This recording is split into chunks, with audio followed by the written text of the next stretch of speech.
Hello, I've got a Netgalley arc to talk to you about today. This one comes out on the 13th of October and it's called The Ghost Woods by C.J. Cooke. It's a Gothic horror type book and it's set, we have two timelines. We have Mabel, who's in 1959, and Pearl, who's in 1965. And we have alternate chapters, then, which is Mabel, and now, which is Pearl. So you have then, now. But eventually, everything converges and we just get the nows because Mabel's timeline converges with Pearl's. Both girls were sent away from their families for getting pregnant because we're in 1959, 1965, when it was against convention for a young girl to get pregnant. And they were sent to Lichen Hall, a mother and baby unit. Now, the author here is drawing on what we know about the history of some of these mother and baby units at the time, the ones that got the bad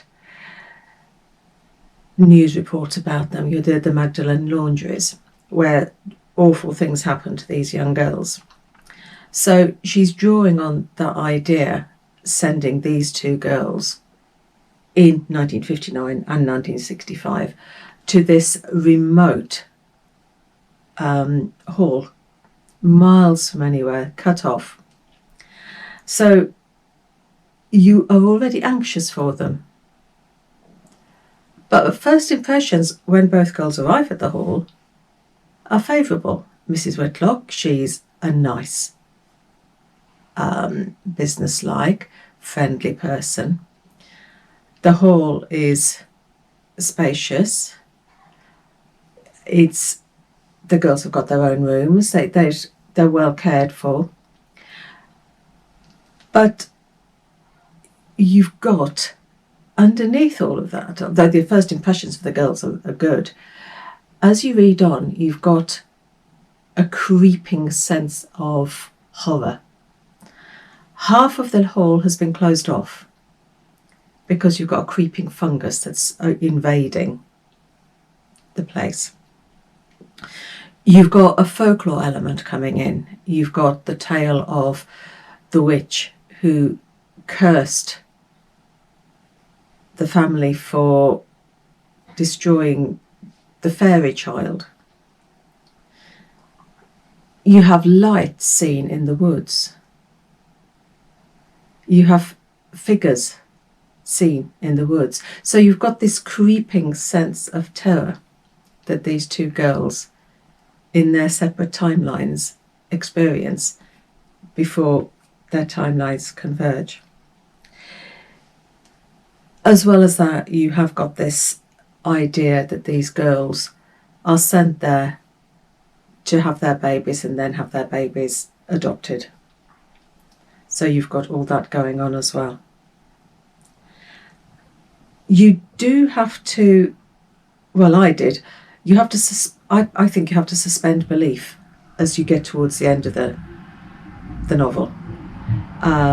When sort of the horror element of it's the sort of the climax of the horror element of it, I think you have to sort of suspend belief a little bit. But the ending itself is satisfying. And you have got, with the whole idea of motherhood and unmarried mothers and the time when these girls were sent away, you've got the idea of these young pregnant girls being put into these alien landscapes, these mother and baby homes, the same way that Mabel and Pearl are put into this alien landscape of this hall that has got a mystery about it, that has got a growing sense of horror about it. So you've got a sort of correlation there between the two things. The book is good, and you the idea of the girls and what the girls have to face stays with you more than the horror did. Well, it did for me. You might think differently. But yeah, a Gothic horror book, and it comes out in October. C.J. Cooke, The Ghost Woods. So I will leave you now, and I will catch you next time. So happy reading. Take care.